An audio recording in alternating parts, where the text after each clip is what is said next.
Hi, and welcome to the Virtually Yours podcast, Outsourcing Mysteries Exposed, the no BS hustle-free podcast for business owners who outsource or provide outsourcing services. I'm your host, Rosie Shiloh, virtual assistant advocate and owner of Virtually Yours, the virtual assistant network. Let's get started. Alrighty, hello today to our podcast listeners. I'm so excited. I have got a gorgeous co-host here today with me, Korryn Haines from Encore Admin Consulting. I've got to make sure I always get that right. Yeah, it's a mouthful. Yeah, it is. And I got Korryn to come here today because I think she's got a little bit of a superhero skill that I want to share with you. No pressure. So welcome, Korryn. Thank you. Oh, I'm very excited to have you here. Have you done any podcasts before? I have done one. Yeah. I don't know when it's going live. So, yeah, that'll be a surprise one popping up out of nowhere for me. Nice. And who was that with? Caitlin Pyle. She's a US-based podcaster. Okay, I'll have to keep an eye out for her. Yeah. Excellent.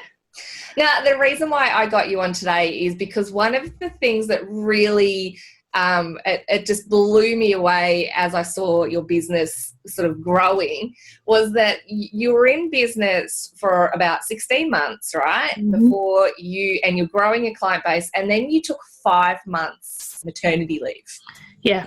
Right. How scary was that? Initially, I was thinking, that's not a good idea. But it was actually speaking with one of my clients that I was toing and froing about which way to go with it, get some help, whatever. It was actually one of my clients that said to me, you don't want that stress while you've got a new baby. And that was kind of like my moment of, actually, yeah, you're right, I don't. So fortunate for me, all my clients were really willing to just, okay, that's the way it's going to go. So, just then try to figure out how that worked for my clients too, and because I was absolutely ready to just come back and have to completely rebuild. And that was, I think that would be everyone's initial thought was, okay, I've just spent 16 months. Now I'm going to spend 5 months on maternity leave, which obviously is a great idea in terms of for your sanity and your family and your gorgeous daughter. But in terms of your business, you'd be thinking, okay, it's going to be a clean slate again. Now when I come back, I'm going to have to start from scratch and build it right up. But that just wasn't the case for you, was it? No, surprisingly. I'd completely not factored that at all. I just thought, okay, I'm just going to have to come back. I'll take my time to get back into the swing of things, new baby, new routines, all that sort of stuff. But no, all my clients were, knocking at my door the minute I flipped open the virtual doors again, which was nice. It was, on one hand, I was a little bit going, okay, I'm going to have to rebuild this. I can do it. I've done it. Yeah. But on the other side of it was like, well, you don't have to now. So, okay. Yeah. But 5 months is a long time for clients to say, okay, I still love you and I'm coming back to you. But my business needs to keep going. So what was the solution around that? How on earth did you achieve that? Obviously, before you went on maternity leave, you were pretty valuable to them, and we're going to touch on that in a bit. Yeah. In terms of the logistics around then going and doing your mumly duties, yes, what did they do? Well, for all of them, I had everything tied up in a neat little bow when I went on leave on the 1st of December. So I made sure I had everything documented, all the systems in place, had them understanding what was going on. I think that was the biggest part of it, that they didn't feel like I was just dropping and running. But then on the other side of that, I'd had that conversation with them of, okay, do you feel you want to take this on yourself while I'm away, or do you want someone else to come in and do that? And 3 out of the 4 of them went, yeah, we probably do need help. Mm. So with that lead time, I took that time to get someone else from the Viva network into, and gave my clients that, like, I wasn't sourcing the people, it was my clients sourcing the people, because I wanted them to I gave them a list of who I thought, Mm-hmm. and then they went and did the homework themselves and felt who they could fit with. Yeah, it's got to be a fit. Yeah, because I can refer plenty of people, but if the personality doesn't fit, it's not going to be a good experience for either party. So, so I had that lead time with my clients to do that, and we did that. And I was even with the two, I think there was two that went to people at the Viva network. I was thinking, they'll probably stay on with them. That's fine. That's completely fine by me. You know, I don't know exactly when I'm coming back. So, you know, I was well ready for that. But as it turns out, their businesses have grown so much that they went, no, actually, I still need you as well as the other person. So that worked out well. And we were able to have a bit of a tag team effort on that front. So that's nice, because I was wondering when you first started saying that, when you got the Viva members, you know, in to replace you, was there fear around coming back and them going, actually, this person's better than you? I don't actually. Yeah.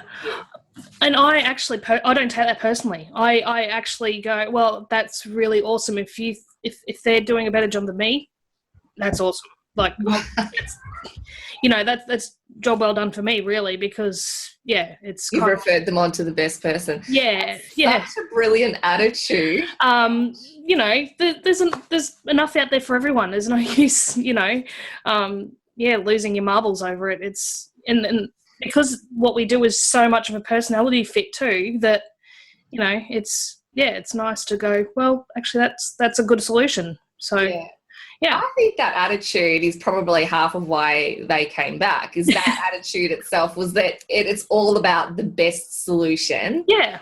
Whether that's you or not. Yeah, that's it. Yeah. Yeah. And that's, I think that is one of the secret ingredients to VAs who really succeed. Yeah. Is that, you know, when a client comes to them and says, I actually don't need you anymore because I'm too big and I'm going to get people in-house, and for them to celebrate that. Yep. Or where, you know, they say, okay, I need extra support, I'm going to call in some other people to help. But you know that you've been a part of that. Yeah. You know, and getting them to that spot. That's really exciting. Yeah. Can you hear my daughter screaming in the background? I can. I'm thinking, that's not my Ella. For those of you listening, I have an Ella and Korryn has an Ella. So at some point, if there is a screamy sound in the background, it's either of our Ellas. It's an Ella, and that's okay. We're cool with that because we're mums in business. And so far, she hasn't banged on the door. So we're going to roll with it. We're going to roll with that, yeah. We've both got an older kid each as well, but they're out of the house at the moment. Yes, we're good. Phew, nice. All right. And this is our husband is supposed to have gaffer taped my one, but obviously has failed to do so. Next step covered. Yeah. So you had 4 or 5, was it 4 or 5 consistent clients before you went on leave? Yeah, it would have been about that, yeah. What do you think it was about the sort of work that you do and the way you do it that made them so happy to wait for you? I've actually been having a really big think about this lately. A lot of my stuff isn't the day-to-day admin, like I need to be at my desk at X o'clock in the morning because they need that. And that's my choice of how I've structured how I do it, because kids.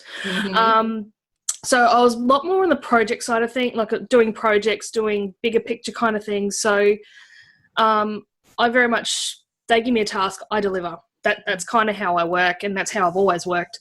So I think it was that, you know, doing tasks that weren't 100% reliant on me all the time has kind of made it good that they've gone, okay, I've got this project to do, this project to do, this project to do. Okay, you do it.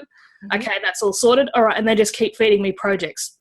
So it's usually that kind of work that is what I'm doing. So that's how it was kind of, I was able to step out, because then the day-to-day stuff was still ticking along and they were handling that, or they had help with that. It was just the bigger stuff that is usually what I've got my fingers in, is they were able to shuffle when that was coming or what was happening. So if it's the project stuff and not the day-to-day stuff, obviously that is the sort of thing that's your most valuable activity. That's where you rock. Yeah. And you touched on it then when you said, they ask for it, I deliver. Yep. What does that mean? Because I think that's why that is the thing. That is why they went, that's okay, Korryn, I will wait for you. You have as many children as you need, but I will come back to you because what? It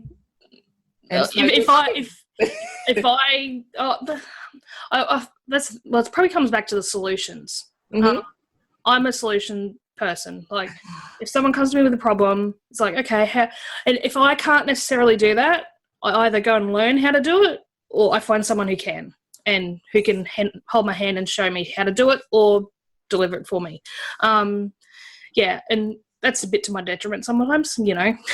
I can't do that. Oh, here, you spend your money with this person, and then I'm out of the picture. But that is not to your detriment at all.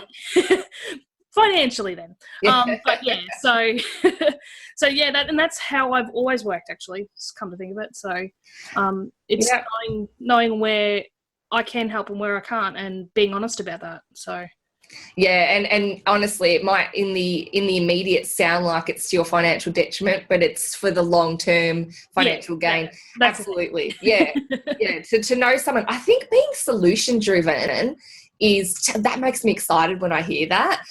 One of the things that drives me most crazy is when people come to you with a problem and for me, I actually don't mind because I'm solution driven as well. So I'm like, sweet, we're going to sort this out. Yeah. But if I'd hired someone to help me with stuff and they just kept coming to me with problems and no thought of how they think they could do it. Yeah, this is what I think we could do to solve it. This is the problem and this is what I think we could do to solve it. Yeah. I'd be getting pretty annoyed. And then as soon as they said, I'm going to be going away on leave, I'd be like, well, okay, fine, because now I don't have to solve all your problems. Yeah. So being solution driven, I think that's going to be, that's one of the big ones. And that whole abundance attitude is a massive one as well. Yeah. So when you came back after the 5 months, and I know that you had clients knocking on your door before that where they were like, we missed you. Yeah. You mentioned to me when we were talking earlier that some of them, rather than doing things themselves over that period or getting help, they kind of just let things backlog and then came back here and then bang. That was me. How on earth did you cope with that? It's one client in particular, and fortunately for me, he's a former boss from corporate world. Yeah. So he knew, okay, I'm not going to stress about this because Korryn will just get it done. Don't care how she does it, but she does it. I love that. Yeah, awesome. No, but he did give me a little bit of lead time of, okay, this is due this time, this is due this time. So he staggered a few things for me, which was good. Yeah. But he's also one of those people that said to me, I don't expect you to be at the desk during the day. If you're up at stupid o'clock at night and can tinker away at it, that's fine. If you want to, if you don't worry about it. Like they didn't put the pressure on me to deliver. It was just, hey, I've got this stack of work here. Chip away at it while you can, if you want to, while you can. So that was a softer introduction to it. So yeah, that worked well. Oh, I love that. Yeah. And when you've got sort of permission to procrastinate, and it's funny that I heard that sentence earlier today and I can't remember. Oh, it was Sonia Statman mentioned it. She's got a podcast happening about that. Yeah. Permission to procrastinate. It's you don't start adding stress and negativy to the situation and to kind of just get back into it. You just kind of ease yourself back in and it's like, no, it's going to get done. Yeah. So, and I've found that just in the last year with a lot of things. As you know, I've changed, what I will and what I won't eat and all that. And so sometimes things are very tempting. Yeah. And if I give myself permission and go, look, you know what, at the end of the day, it's there. Yeah, it's there. Eat it. Eat it. And then I never do because then I'm like, oh, okay, well, I'm obviously a rebel at heart because once I give myself permission, I'm like, oh, well, I don't need to. Oh, I don't want to do that then. Yeah. Yeah. So if you're a rebel at heart, you need to give yourself permission. And then you won't do it. Do whatever it is that you don't want to do. Yeah. There's our takeaway for today. Yes. I don't know if that's a good thing or not. But anyway. Reverse psychology yourself. Yeah. Yeah. I don't know how to work on kids. We need to work. It doesn't work. My 3-year-old at the moment, no, it does not work. You know, it's funny. Here's a little segue for people. Yeah, as soon as you try, you go, ooh, I'm going to reverse psychology this. It's like someone's just whispered in their ear, alert, mum is reverse psychology this. Yeah. They just... Yeah, hold your ground even harder now. Yeah. Just spin it, baby. Just spin it. Work it. So what does, apart from Rosie, what does the future look like for Encore? It's funny. At the moment, I actually have taken a step back with a couple of clients. As I said, I hit the ground running really hard.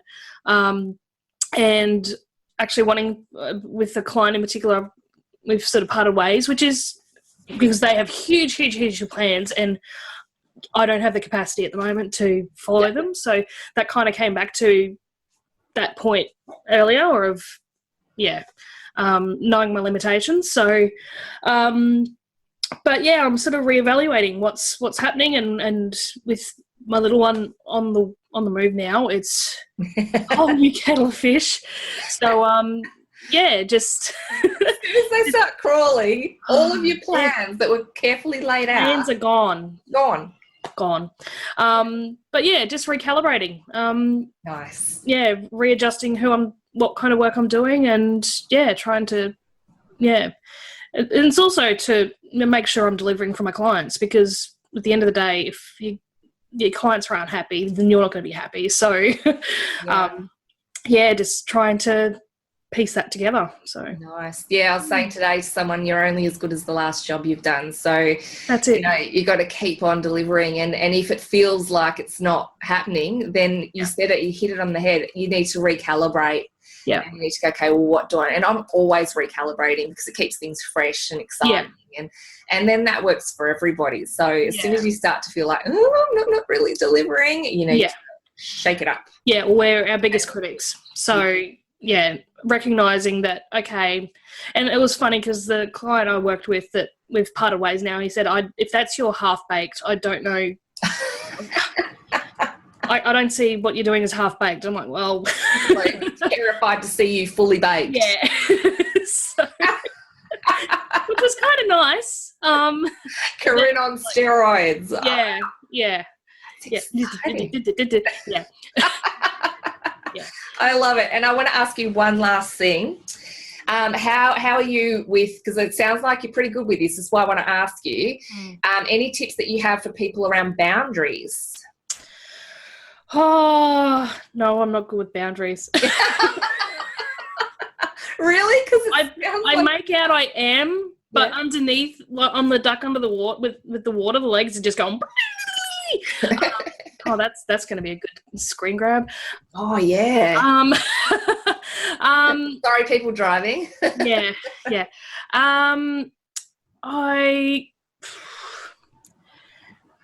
I make sure if it feels right in the gut. If you feel like the boundaries are sliding, it's usually a good indication that they are. So you really catch yourself, because it's very easy. Both, and for me too, like I'll go, I'm definitely not going to do that. I'm not going to do that. And it's like one request comes through, I'm like, oh, I'll just quickly do it. That's the beginning of the end. So just catch yourself doing it. So is that kind of like the, I'm not going to do any work out of business hours type thing, and then something slides through. And then the client goes, do that. I had that the other night actually. I was shooting a few things off on the sly, and then emails started coming back at, I think it was about 11 o'clock at night. And I'm like, no, you weren't supposed to see that till the morning. Why doesn't Outlook have a really simple way of just scheduling stuff to go out? Well, Gmail does, but I just didn't brain fart, didn't use it. You did brain fart. Nice. Yeah. I just didn't, remember to use it. So you've been able to go on leave and come back. What tips can you give to someone who wants to go on leave from their business, whether it's a holiday or maternity leave? Well, like I said, for me it was having my ducks in a row before I went, having that contingency plan of, okay, this is option A or option B, and communicating that to everyone, not just clients. Like if you've got a team, this is what's happening. I think keeping the communication channels open is probably a huge thing too. One of my clients was the first person I told when I was pregnant, because I was thinking, she looked at me and went, "You're really flat." And I'm like, well, no, there's a reason. Yeah. It was probably more that open communication with everyone that really kicked it off, because it got them thinking early too. Like it wasn't me going, "Oh, and by the way, in a month's time, I'm out." It was just having that constant communication with them of, okay, this is what you can do. This is what I'm thinking you can do. This is what, So communication and contingencies. Yeah. And it was quite good. Like I did the unusual thing of just going, okay, I'm completely out. And there was a few emails backwards and forwards, and I'd set up my out of office saying, I'm in baby land. So don't expect a reply, sorry. Yep. But that's my personality. All my clients went, okay. I got that email and I loved it because it had a sense of humour. It was funny. Just sticking to that was probably the biggest thing too. Right. Yeah, as many weird and wonderful hour nights there, I was thinking, I could probably dip back in. Yeah, I had to stop myself because the time flies too quickly. So it does. And then you just go, why did I do that?